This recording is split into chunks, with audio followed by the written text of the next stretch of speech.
Rupert Murdoch is breaking his historic ties with Wapping, where his British newspaper business has been based for the last 27 years. Its UK headquarters will now move to London Bridge, in a building next to the Shard.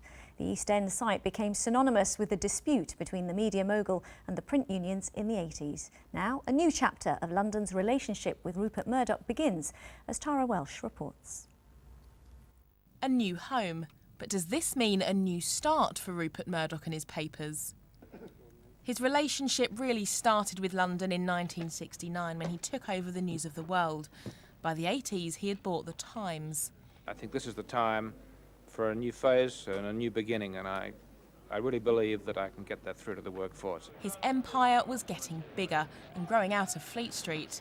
In 1986 came the decision to computerise printing technology and move his papers to Wapping. There were riots and strikes lasting a year, but Murdoch won and other publishers followed. It always felt like it was full of history.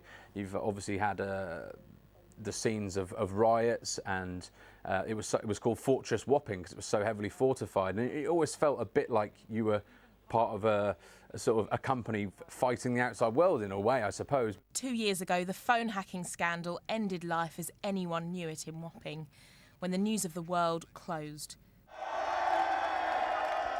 Today, the announcement of a move for News UK.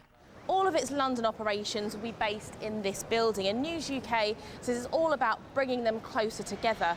But media commentators I've spoken to today say this move is about leaving Wapping behind and looking to the future. And Wapping's loss is London Bridge's gain. It's really exciting news for Southwark. It means 5,000 more jobs coming into the borough.